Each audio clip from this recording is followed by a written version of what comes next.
Hello, everyone, and welcome to the final episode in our five-part national webinar series addressing the core issues and opportunities of Canada's EV charging infrastructure. I'm Nino Di Cara, founder of Electric Autonomy, and I'd like to take a moment to acknowledge that our work is conducted from the traditional territory of many nations, including the Mississaugas of the Credit, the Anishinaabe, the Chippewa, the Haudenosaunee, and the Wendat peoples. This webinar is conducted in English, but if you prefer the French language, you can see a simultaneous translation by clicking on the three dots in the bottom right-hand corner of your screen, or the Zoom panel, and click on Enable Captions. You'll be able to see captions in French and many other languages. So I'm delighted to introduce this episode, Boosting Uptake of EV Charging Infrastructure in Indigenous Communities, which is sponsored by Electric Autonomy's EV Fleets Pro Academy and Resource Centre. The EV Fleets Pro platform has got all the information and tools you need to get your fleets EV ready. It includes 30 learning modules featuring all the steps from vehicle selection to depot charging and more. And it includes many tools, an example of which one is the fuel cost comparison calculator, that will help you calculate the cost of fueling your fleet with combustion fuels like diesel and gas compared to electricity across all the various provinces and utilities in Canada. And there's also a series of video case studies featuring fleet operators who have already made the switch to EVs, and they're sharing their knowledge around what it means to actually convert a fleet. So you can sign up. It's actually free to complete the course and access the resources. And you can go there at evfleets.pro, and you'll see the link just shared in the chat. With this national discussion series, we're bringing together speakers from across the country to share their knowledge and best practices. And with this webinar in particular, to ensure an equitable transition to electric vehicles, Indigenous access to EV charging is a critical element. The panel today will look at funding that's available, how charging infrastructure is being deployed in Indigenous communities, EV awareness techniques, partnerships and collaborations that could be cultivated to better facilitate adoption. I'm delighted to introduce you to the panel. They are Julie de Bruson, Parliamentary Secretary to the Minister of Environment and Climate Change and to the Minister of Energy and Natural Resources at the Government of Canada.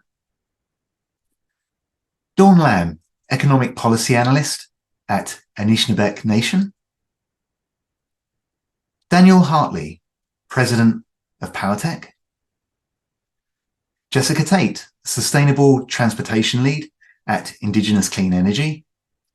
And my colleague, Emma Jarrett, Executive Editor of Electric Autonomy, who will be moderating the discussion today. Well, we've already had several questions submitted by the audience during the registration process, but we'd still love to have your questions during the live discussion. So please feel free to use the Q&A box to submit your questions. If you'd like to make a general comment to the audience, you can use the chat button and engage with other members.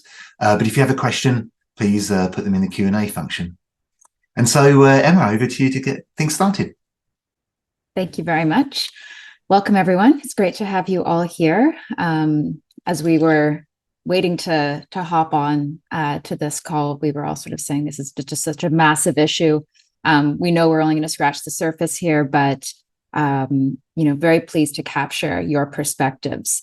So with that, Jessica, could you start us off taking that massive issue and, if possible, where possible, looking at the thematic challenges that are seen across Canada and dividing them into buckets, if you could, the top three barrier to entry issues. Thanks so much, Emma, and thank you for having me. The first bucket, I would say, as it pertains to what we're talking about today, is navigating funding. So finding the capital to carry the cost of the projects. Sometimes that would be for over a year before there's any kind of reimbursement.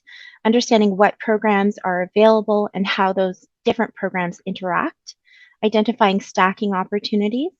ZEVIP, for example, has up to 100% stacking potential for Indigenous groups, but many of the existing provincial programs have that ZEVIP embedded into them already.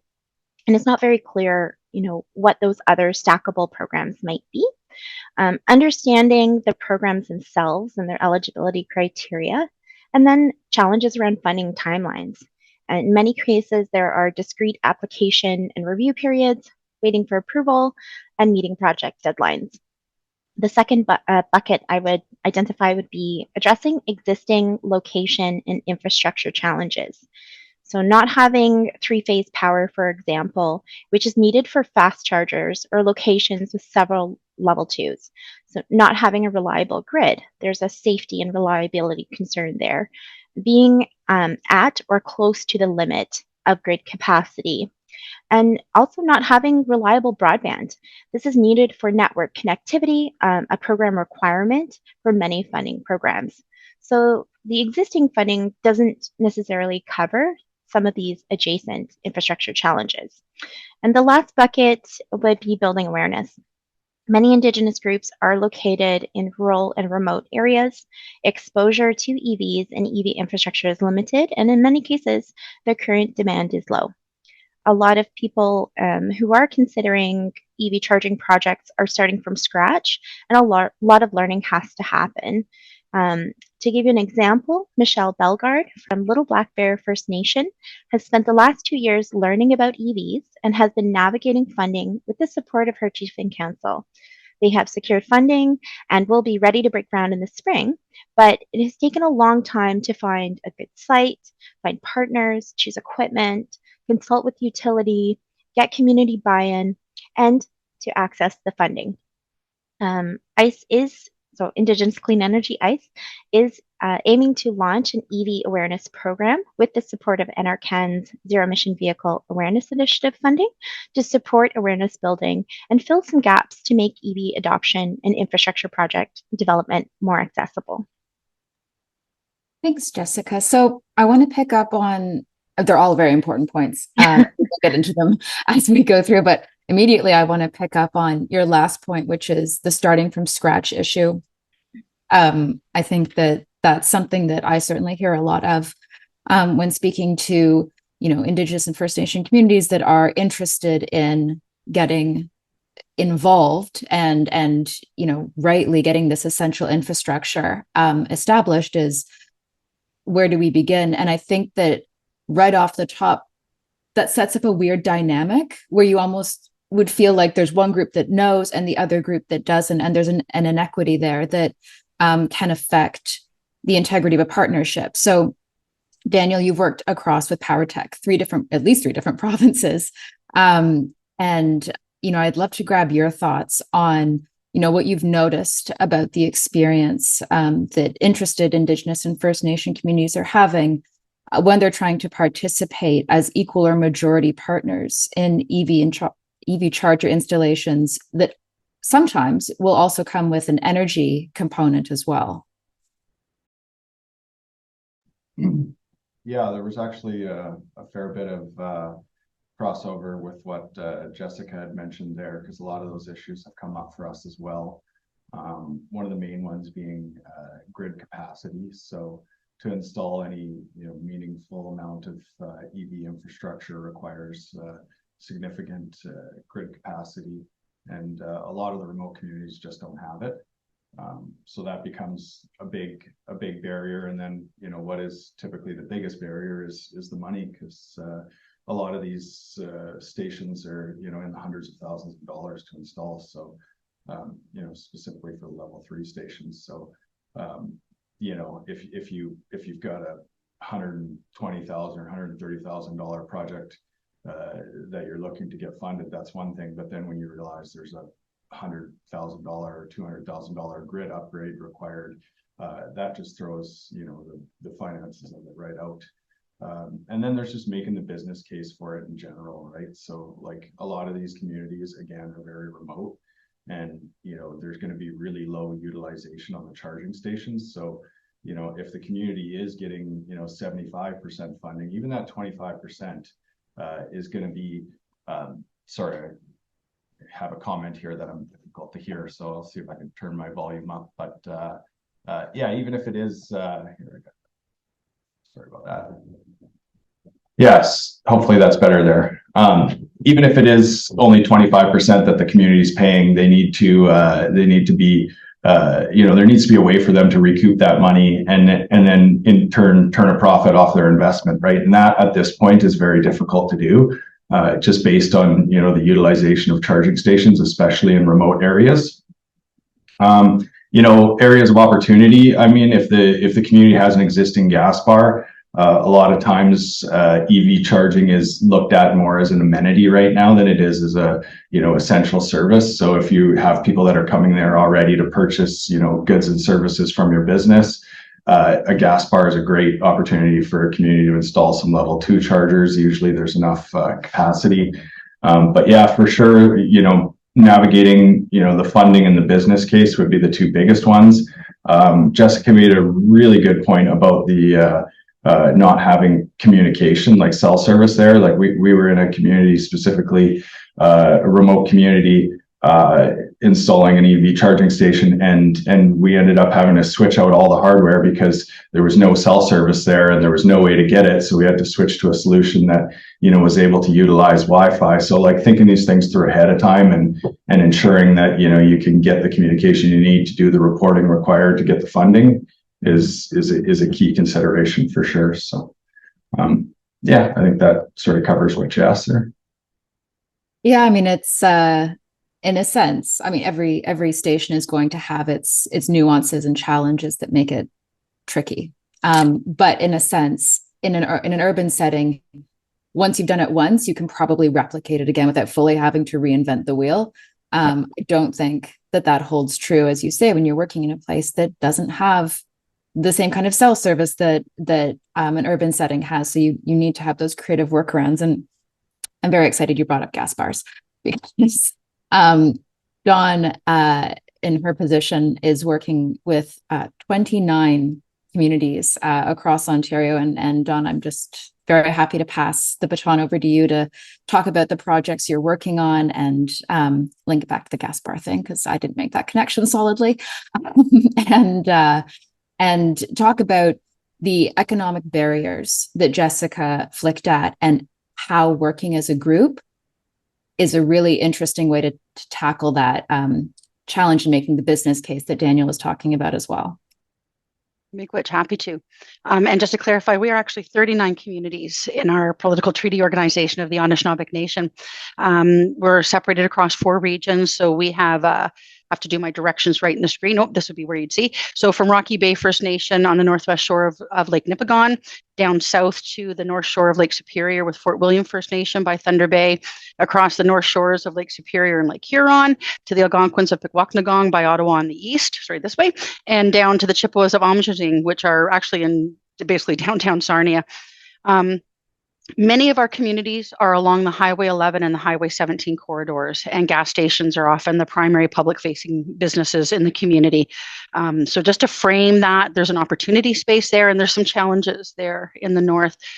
When it comes to the economic challenges, and Jessica and Daniel have touched on these, definitely affect our region. So the regions I described, move from very bush, much more traditional, still living as much as possible traditional life in the far northwest, to living in an urban reserve in downtown Sarnia. So the opportunity space is different, the challenge space is different, but there are some commonalities.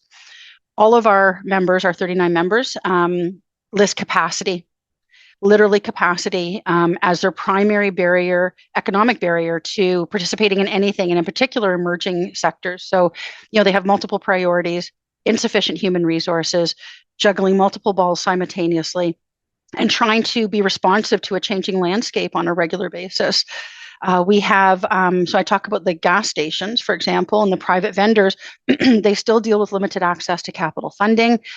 They have expressed, some of our early adopters have expressed realized risks of partnering with the wrong technology vendor, trying to be early out the gate, and not having that capacity to do due diligence and to understand, having a strong knowledge base to make decisions from. In our communities, they often too have limited resources, and they are focused right now on more fundamental priorities. So housing, health, social services, and justice. So when it comes to talking about EV infrastructure, when we come into the communities and do our community tours and discussions and our roundtables, we often hear, oh man, we would love to be able to work on this because we see the benefit, we see the opportunity space. But you know what? There's 3 of us, and here's our list of mandates from our chief and council right now. So capacity is a big economic barrier, both human resources and funding. There's some structural barriers that really come from inequitable economic circumstances. Like, we firmly believe everything is connected. So already been touched on internet connectivity. There's a real lack in some of our more remote communities, the ones that are in urban environments. That's one of the strengths they bring to the table. But in our urban environments, they don't have reliable cell service. Internet in some communities is literally still dial-up. I think we all have PTSD from remembering that dial-up tone in our youth, and that's their high speed, right? So those are structural, and then access to reliable and appropriate power. So 3-phase power, as mentioned before, reliable power, reliable grids. I think you may have read in the media a couple of months ago, there were there EVs that were stranded on the highway corridor on 17 between, I believe, Sault Ste. Marie and Thunder Bay, just because the charging stations were not operable, the grid was down, and they actually had to tow EVs off the side of the highway because, so we're talking about, that one story aggravated range anxiety. And as we were trying to say, no, you know what, the EVs, the innovation has changed. Look at the examples in Norway and northern Finland for, comparable climate issues and concerns around range anxiety. And one story like that, where reliability was obviously not demonstrable in that range, increased the anxiety that both our communities felt and the tourists that they often rely on. I want to just, before we talk about some strategies, I might alleviate that, Emma, I also want to point out that we shouldn't just be focusing on barriers, but part of the solution for increasing EV adoption, EV infrastructure adoption, is really recognizing the strengths that our members bring to the table and leveraging those. So, when we look at EV, when we look at the decarbonation of our economy in general, moving away from the petrodollar, EVs and a decarbonized infrastructure to electrify transportation is a little more closely aligned with our cultural values of stewardship than fossil fuels are. Our members have an unparalleled appetite for economic development. So when there are opportunities and they have the capacity and the knowledge to confidently participate, they're there, they're at the table. And we have the fastest growing youth demographic, First Nations, Indigenous peoples across Canada. And if any of us have younger children, we know how easy and how eager they are to adopt new technology, how they expect that the future should be here today, not waiting for them. So there's a labor pool, an engaged labor pool, and an excited labor pool that we can be accessing through STEM programming and building that capacity so they can actually be bringing those strengths to the table. Thanks so much, Dawn. And yes, I'm acutely aware of the passion of youth for electronics. My son this morning declared that he would just love a hoverboard, and he's 4. I'm like, well done.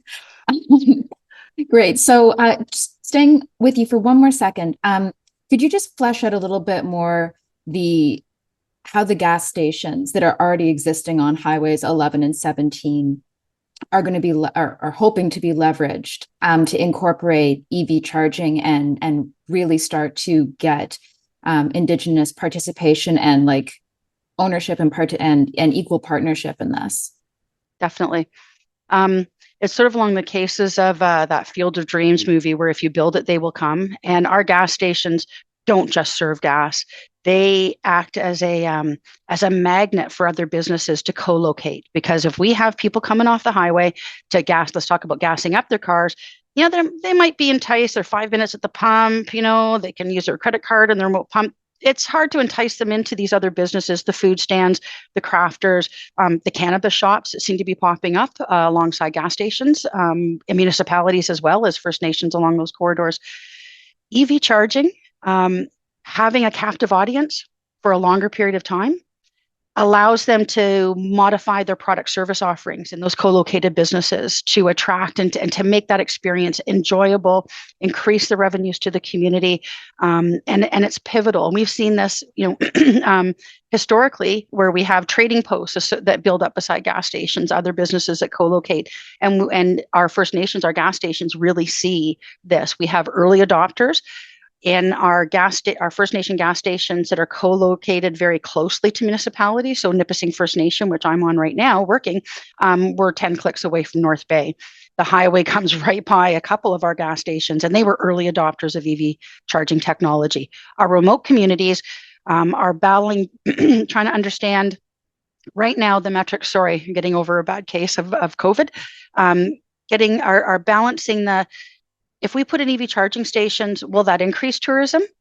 Will how soon? There's the when question I'll talk about in a bit. When do we do this? When's the right time to adopt? And what tools are there available to support? So, we, as I mentioned earlier, we believe everything is connected, and we're stronger together. So the Anishinaabe Nation is developing an energy strategy that looks at a whole range in terms of engagement and policy setting, opportunities in procurement and storage, opportunities in distribution, but also opportunities that the new energy economy will support for them for economic development. So we're developing our strategy will include just one small subset, will be a toolkit that will help our gas retailers and communities with the economic decision of when, including but not limited to when to replace a gas reservoir with an EV charging station. What are the best practices? When's the right time to make that decision? When to implement which types of charging stations? When to refresh community vehicles and fleets with EVs? When the best practices are.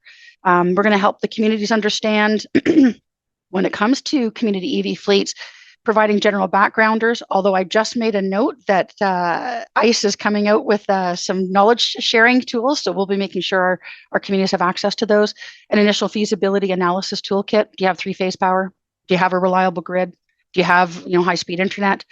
Best practices and case studies from other communities, and the pros and cons around EV charging, implications for risk, liability from an economic analysis perspective. So this energy strategy will be looking at opportunities for bulk purchase or bulk negotiations with vendors to secure really good reliable service and good pricing for EV charging, to help our vendors understand insurance or liability risks that they may need to accommodate, or reduce risk. I mean, if you don't have a gas reservoir in the ground, your insurance costs go down drastically. Your liability for a contamination spill is basically moot at that point. So working on the strategy will help our gas stations as well as our communities make these decisions. Thank you so much. There are more questions about gas stations. We're coming from the audience now, but I'm going to give you a rest. It's your poor voice. Which, Julie, I can see you just being a human sponge. I can feel it through the video chat.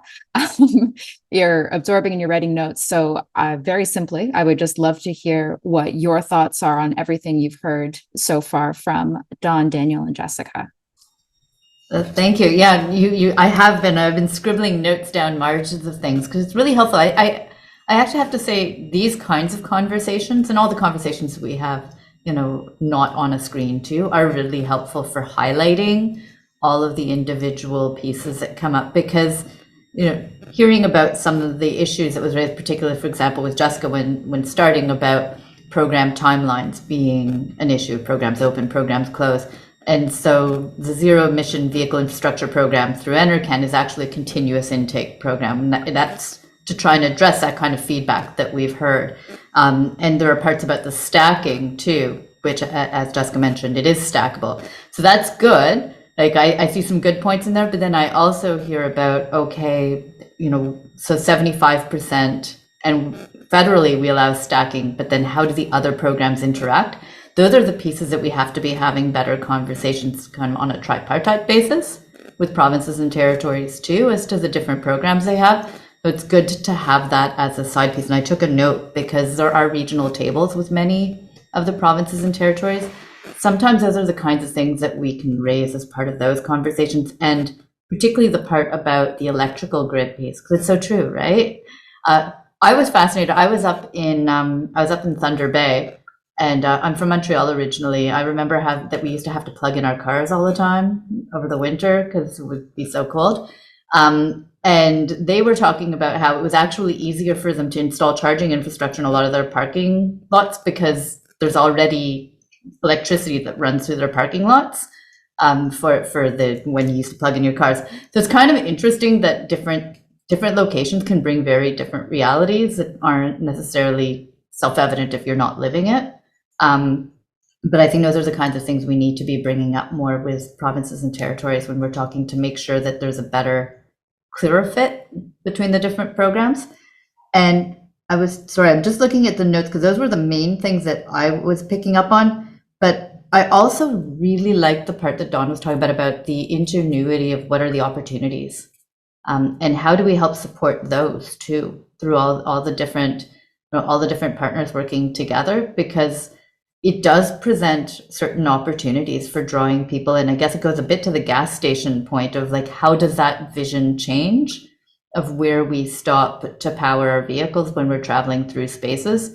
And what are the opportunities for all the other things, all the food that can be sold to people who are sitting there. I've sat beside a car that's charging, and I know that you get kind of peckish as you're sitting there. There are opportunities. So how can we also help different organizations, different First Nations to be able to take up those opportunities? Those were the main ones, but I think these conversations are exactly where I can take my notes and then send them back to try and see where we can find better solutions. Yeah, and I mean, just with that, turning a conversation like this into action and tangible outcomes, do you think there's an opportunity there to assess or reassess the steps in that process? It would be great to think that something we're talking about here today affects change. is it happening fast enough? Well, I would say, I'm perhaps not the one to answer the question of is it happening fast enough. That might be on the next round of questions. But I'll say I think some of it's reflected in the program design, as I was mentioning already, was having a continuous application process, allowing for the stacking, also actually having different resources. There are more resources to be able on the program management side to answer questions on the Indigenous stream for zero emission vehicle infrastructure. So there are places where I think there's already been responsiveness that's at least tried to be built into it. But I don't think that we should ever look at any program and say that it's a perfect piece with a bow on it. I think that as it rolls out, that's when you start noticing where some of the other challenges are. And some of them are just going to be on how do we work better, like I said, with provinces and territories too, because a whole bunch of the pieces, that last little bit on the power grid piece, all of those, they're not strictly fully within a federal side. So how do we work better, all of us, to smooth it out? Because it's really hard if you're negotiating between the federal government, the provincial government, and then you're trying to maybe a municipal government through all of that. That's a lot to manage. And I think that's some of the feedback that I was taking back from the other three too, is how are you managing through all those layers? Absolutely. And, the challenges that, Bella Coola, for example, had when they put in their EV chargers are not going to be the same as, Nipissing. It's just, they're not. So, Dawn and Jessica, same kind of question to you both, in a perfect world. How could these conversations be held more frequently with more effect, with partners communicating better?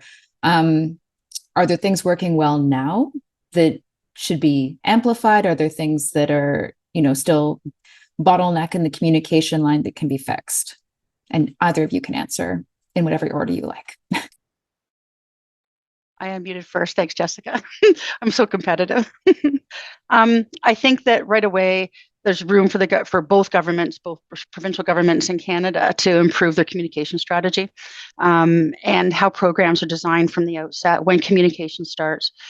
So First Nations need to, my perspective, if they were included in the design of the programs, not passive, like, hey, we're doing some outreach and we're looking for feedback on this proposed program, but directly targeted to individual First Nations, so that we can co-create some of these programs, and that that is part of the communication strategy. That government would, in a perfect world, partner with political treaty organizations, regional ACDEV corporations managed by and for our First Nations, and other collectives, tribal councils. So multi-pronged approaches for communication and offering capacity support. So leverage these existing channels. We work with all of our EDOs in our 39 communities. We work with the majority of their businesses. We know who to talk to. Less passive announcements, and the expectation that individual First Nations have the capacity to come, keep on top and access these opportunities within tight deadlines. Come to community, human-to-human communication. And you can do that with partnerships. Like, for example, the Anishinaabe Nation, we're planning a community tour in the spring where we will go into each individual community, meet with the businesses, meet with the EDOs, we're part of the Regional Energy Resource Roundtable work with NRCan, Nokwewakwash, and looking at bringing those communications, bringing people into the community, that really builds trust. Continuous intake, and we see this happening. We definitely see movement happening around that, but that alone would greatly improve uptake, I think, because it's just a convoluted ball of string for some of our communities. And if that string could be sort of unraveled for them, and I'm not having to knit different things together, I apologize for my never-ending analogies and metaphors. It would be easier, and we would see that better uptake.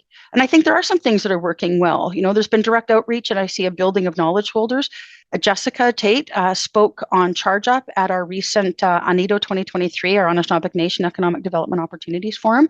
So she spoke on the Charge Up program and took it upon herself to connect with Victoria Prowse from Ontario's MTO and led a discussion about each of their EV charging infrastructure programs and how they work and linkages. So really, doing that direct outreach and building a network of knowledge holders that can share their best practices. I do want to give a shout out to NRCan, the work that we've been doing with them, and they're really, in my perspective, starting to get the meme that everything is connected. So, streamlining their programs, making the alignment happen behind the scenes so that our members don't have to try to figure out who to talk to and which program and how they can stack and leverage and sequence funding, but having one window that comes in where everything is connected. We are working in, one of the questions in the Q&A is how will EVs going to be supporting remote and Arctic Indigenous communities? And that's where the opportunities and I'm completely agnostic when it comes to technology. I'm neither an advocate nor a critic when it comes to technology, but there's a push for small modular and micromodular reactors in communities in the Arctic. And that would be, address the power issue. We look at best practices from other regions, Northern Norway, Finland, Sweden, where there is strong EV adoption. I've been in a Laplander community, a Sami community, where they're beta testing electric snow machines for their reindeer herding. So there's an appetite there, and there's a reason to take it. I think that the direct outreach and the work that organizations like NRCan are doing to consolidate programs and offering one window of advice, that's where everything should be in a perfect world. Yeah, I don't know how I follow that. I agree so much with what you've just shared, Dawn. I think if it's okay, I'd like to speak a little bit more specifically to funding approaches. And for this, I'd like to lean on a report that was released today to answer that kind of question. The enabling efficiency, and it's a mouthful, pathways and recommendations based on the perceptions, barriers, and needs of Indigenous people, communities, and organization. This report was prepared by Indigenous Clean Energy for Natural Resource Canada's Office of Energy Efficiency. And while this research was primarily designed to guide the Office of Energy Efficiency's work, the findings and recommendations applied to a wide range of people and groups. So the first recommendation, it aligns again with what Don was just mentioning, but build relationships. So, definitely, going into community if that's a possibility. But the bottom line is communities need a go-to person that they can reach out to when it comes to funding. There are disconnects between people and organizations and government, and at the community level, at the community level and nationally. So fostering and strengthening relationships is essential. Recommendation 4 is to simplify and support applications and reporting. Simplifying funding processes will make it easier for communities and individuals to access funding and to take action. And again, this is speaking to capacity, what Don was just mentioning. And recommendation 5, ingrain flexibility. Again, this is something that's come up. Given the capacity issues faced by communities, the more flexibility that can be offered, the better. Programs that are overly prescriptive can make it challenging for communities to access or even want to pursue funding. As I understand it, we're going to be able to share a link to the report in the chat, and I would strongly encourage you all to check out the full report. Thanks so much. Daniel, I would like to harness your voice back into this, and same question that I've asked, Julie, Jessica, and Dawn. In a perfect world, but from the installer's side, what is needed to make these projects as successful as possible? What do the installers need in terms of information, cooperation, preparation, the whole thing to pull these projects off? Yeah, I mean, I think, first and foremost, the stations need to go in where they're needed. So having a targeted approach to, where these stations are going to be funded, and, making sure Tesla's done a very good job of funding, stations across a highway so you can get from one coast to the other, but that doesn't suit everybody. Like, for instance, we have a bunch of towns up north, and there's one highway that goes up there and there's no EV charging stations on it. So, in our local EV chats, we always, how do I get my car up to the PA or Thompson, Manitoba?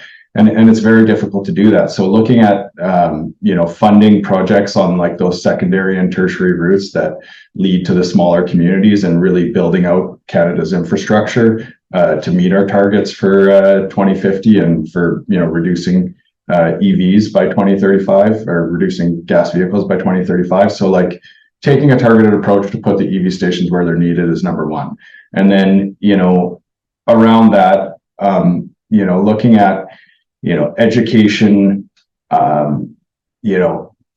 training around EVs and infrastructure, because as we put these things into remote locations, like for instance, we own one that's sitting in a public park, and that station right now is sitting there with a smashed and broken screen. And now that station's fairly close, so it's simple for us to go and fix it. But having somebody in the community who's trained to do operations and maintenance as well as repairs is going to, be key to having these systems up and working, so that you don't run into a situation like you did on, I think it was Highway 17 or whatever she was talking about, where you have them stranded because none of them are working. That's a pretty common issue, to have stations that are out of order. So, ensuring that you're offering training along with your installations, so that people can repair and maintain these things, right? Because they're no good if people drive by and they're not working. They're not good to anybody. I mean, we have one of our former employees that is working on a program right now. I think it's free ride EV education to help Indigenous communities with that education piece, where they're talking about like the different opportunities, and then providing them the education they need for operations and maintenance. Because really that's, after the installation's done and after the station is, has people coming to it, eventually it's bound to need some sort of repairs or maintenance. And if you've got to, contract somebody to drive 4 or 5 hours, that becomes like a $2,000 or $3,000 repair. Well, at an average cost of $5 or $6 a charge, how many charges does it take to make up that one repair, right? So it throws the business case out if there's nobody there to maintain it. So I would say, from our perspective, after you've figured out how to fund these things and get them in, let's figure out who locally can maintain and operate them. So I think that's such a fabulous point.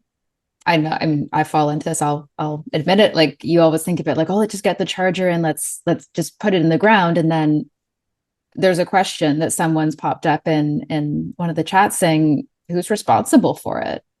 And it's critical. It's absolutely critical. So, I think your suggestion, which in a unintentional but very much effective way answers that audience member's question, is, maybe there's a secondary economic opportunity off here. It's not just you can make money off the charger, you can make money off of creating a workforce locally to maintain them. And that changes the business case again, but happily in a more positive way.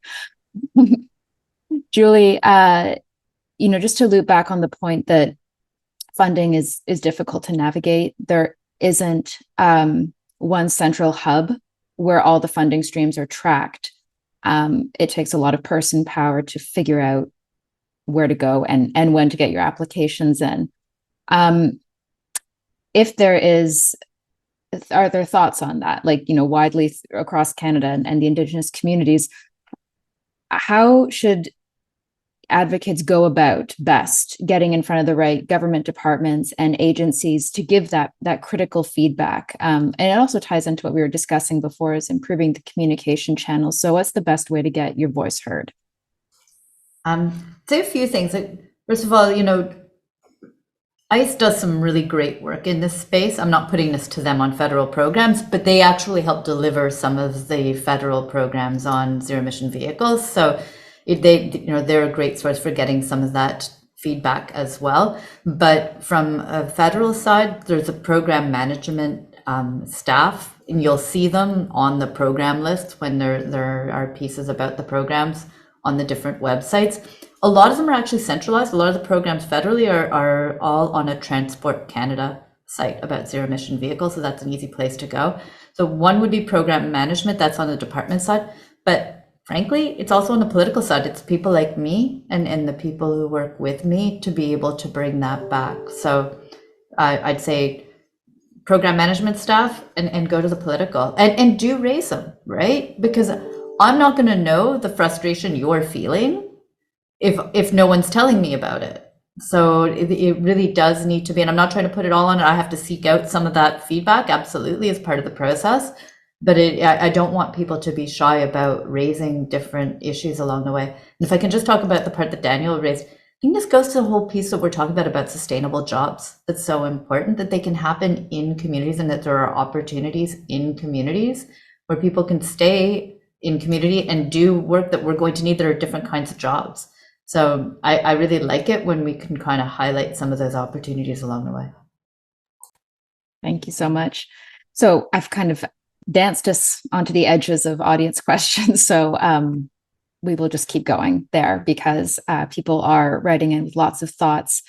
So the gas station idea seems to have really captured a lot of interest. And one of the questions is there a middle ground, essentially like a way to transition off of gas and diesel and onto fully electric, but not blow the income stream in the middle? So is there a hybrid approach where you can offer gas and charging, and I guess gas would help support charging as it picked up? And Dawn, that's probably one you're best positioned to answer. I think that we're just learning what those best times are. I mentioned that our AN energy strategy, which talking about, the electrification of transportation and space heating is one element of. That's a big question we get, is the when. And that's the big concern. You don't want to be the first out the gate. You don't want to assume all that risk. And you also don't want to minimize your revenue stream or have some kind of shoulder season. And what we're hearing and what we're learning from the research that we're doing is that there is a natural cycle for gas station assets. So, they amortize or depreciate their new reservoir over a period of years. They usually have multiple reservoirs because they started off with 2 pumps and then they grew and now they have 4 pumps and then there's 8 pumps. So there's a natural cycle of attrition where they have to make that decision. Do I invest in fossil fuel infrastructure to renew or refresh or expand my offering? or do I invest in EV charging infrastructure? And that when question seems to be, from a business perspective, in terms of minimizing cost and maximizing revenue, seems to be following the natural cycle of attrition. There are some external factors that might impact that. So say a huge casino opens up next to you, and you know you're going to be seeing about 4 times as much traffic coming in past your gas station. You might not want to wait for that cycle, wait another 7 years to throw an EV charging station in. So there are some external factors that might change that timeline.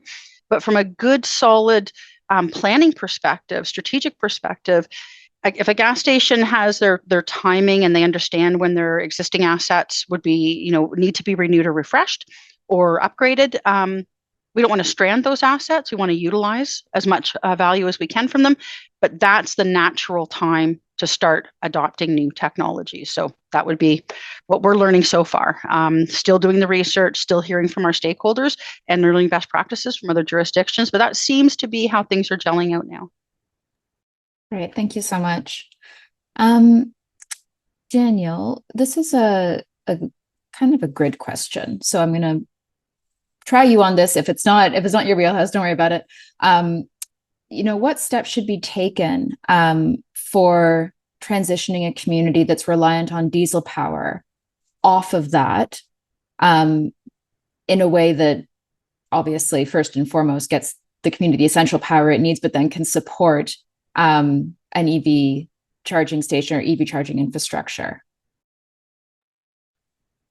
Yeah, that's a good question and a big problem too, right? So we've done a project in a diesel powered community that involved an EV charging station.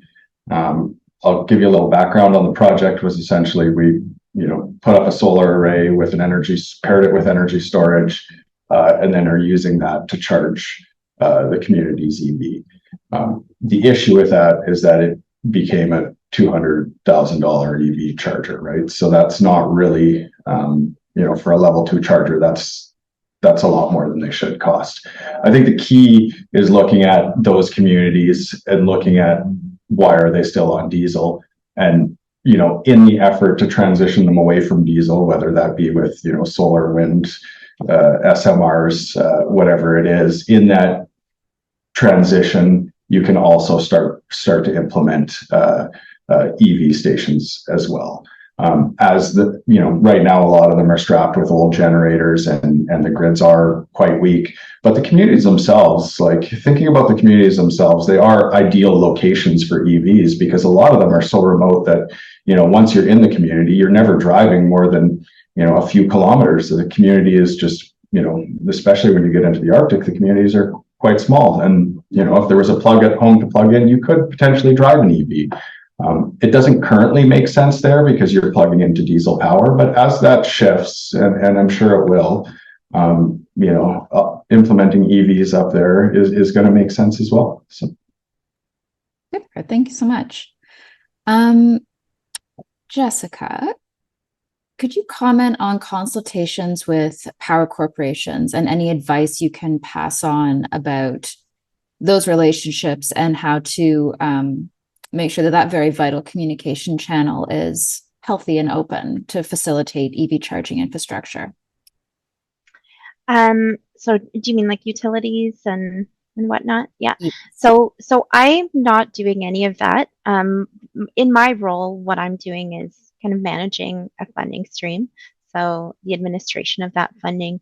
But what I do is one of the very first steps when I meet a group is, get a better understanding of what the project scope and scale is. And of course, the larger the project, you're definitely going to have to work with your utilities. And so my recommendation is start that conversation, even if it's just a thought. You might not be ready, but start that conversation because that's a big piece. And there are going to be time delays. And again, when we're talking about funding streams and open windows and, all the steps required to kind of get ready to consider starting a project, you don't want to kind of get to the point where you think you're ready to go and then find out it's going to be 3 more months before, you're having an opportunity to really be getting an understanding or getting quotes. Stuff has to be upgraded if there are delays on getting some of the actual equipment pieces. So I guess the only thing I can offer from my experience in my role is that early consultation. Just be making sure you're reaching out, developing that relationship, and kind of get that part going. Super. Thank you so much. Julie, this is a question about a specific funding stream, Wa Ilatus. It's a single window access for Indigenous, rural, and remote communities to obtain Government of Canada funding and resources for clean energy initiatives. If you're familiar with this one off the top of your head, do you know if it will be expanded to cover EV purchases and charging?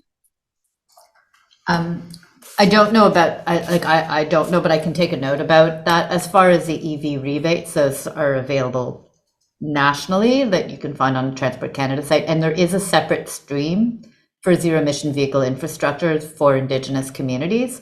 So that one is on a continuous intake process. So that one, there is a specific process, and it's supposed to be also to take into account different challenges that might be faced by Indigenous communities with ZEVIP, that program there. There's also a separate program for EV awareness so that's also a separate stream. But can I just also say, because I've been kind of watching the comments flying by, but there's so many, and I'm sorry, I just haven't been able to jump into it. There are also questions that have been coming up about the sales targets that are going to come into place in 2035. And just wanted to let people know too. First of all, the idea is cars last a long time, or should. So, those cars that, new cars as of 2035 will be zero emission, but there will be a number of cars that are still out on the market, the used market, or you'll be still driving those cars for many years after that. There are also going to be plug-in hybrid options as part of that. So just to take that just as part of the solution. Obviously, the goal is to try and get those to be more on the electric side, but there are going to be situations where plug-in hybrids are also going to make perhaps more sense for a little while longer. I just wanted as far as clarification. Yeah, no, really appreciate that. Thank you. All right, so this is a great question, but it's a massive question. So in a sentence from each of you, just to close off our discussion today, could you tell the viewers what are the barriers? What is your opinion on the barriers to First Nations stakeholder uptake of EVs?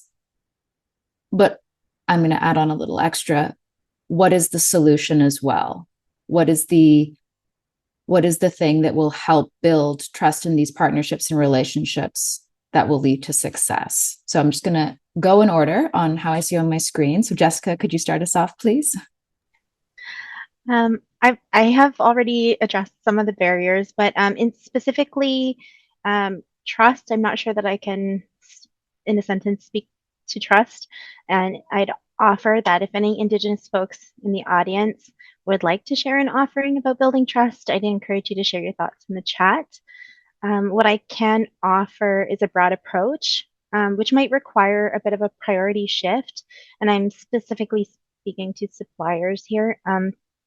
So, for example, profit, market share, and individual KPIs are important drivers for most businesses and folks in the industry.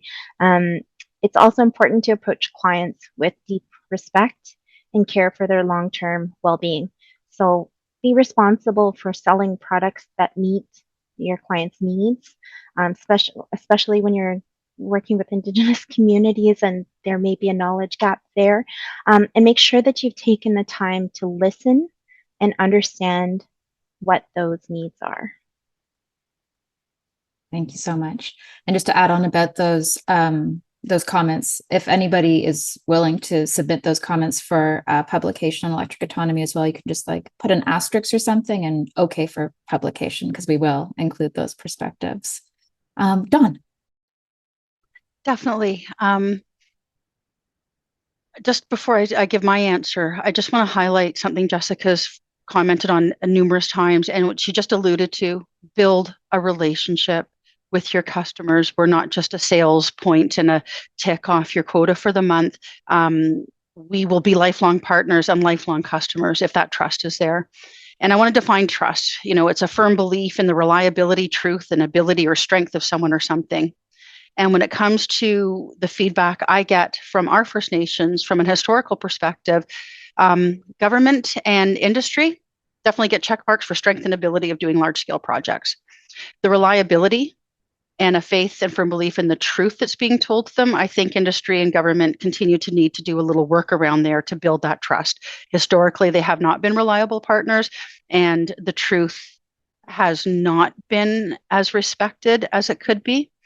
So just to frame my answer around what trust is and where work needs to be done, I think a big portion of building up reliability and truth in the relationship to build that trust is literally simply programs, communication plans, and outreach that is co-created with Indigenous voices. So you know what to expect, you know how to communicate, you know what your programs, what needs we have that your programs need to meet, and that these elements need to be created with economic reconciliation as a priority design criterion. That can't be you know what, this would also tick off the box for economic reconciliation, but that is a design constraint when these programs, plans, and outreach processes are being designed. That will build trust. Thanks. Julie? Mute problem there. I don't know if I'm the best one. I think that everyone else has commented on the barriers piece, and so I rely on them as to what they said. I think the main ones that I heard are really just program navigation, particularly when it is different orders of government and different pieces of the grid to stitch together. My sentence that I would say, I think, on how to build trust and how to move forward on these things is honest and detailed feedback. And the detail is really important because we can have a general concern that's flagged, but it's when we get into the details that it's easier to address them. So detailed, honest feedback really helps to move things along. Thanks. And Daniel, last comment to you. Yeah, I guess sticking with that theme of trust and honesty, it's ensuring that you're giving or getting an honest assessment of situation, and they are often all unique situations. And then also ensuring that any project that's undertaken is a win-win, right? Like everybody involved has to be a win, and setting it up for the future, right? So like once the project is done, ensuring that it's a successful one for the community, ongoing, and not just at project completion stage. So.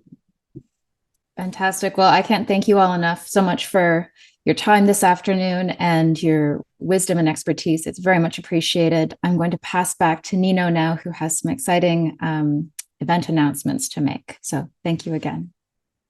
Well, thank you, Emma, for moderating, and a big thank you to all the panel once again for really such a rich and high quality conversation that I know was incredibly valuable for the audience. So thanks for making the time to share your knowledge and coming forward in this way. So an event announcement for you that I'd like to share with you. Coming up in May, the 1st and 2nd, we are launching the 2nd edition of the EV and Charging Expo. First Nations, Inuk and Métis attendees may access a special discount using the Indigenous Expo Pass at the heavily reduced rate of $79. The event takes place in Toronto, which I know isn't convenient for obviously for a lot of people, but during these 2 days, there is a big expo show hall where you can meet lots of vendors, you can experience the technology, you can test drive commercial vehicles, and take part in lots of conference sessions that will further provide a lot more detailed knowledge and education. So we hope you can make it for there. And we've got a little short video so you can see exactly what went down at the event this year. One of the best things about Electric Autonomy's Expo has been seeing people that don't normally work together be in one space.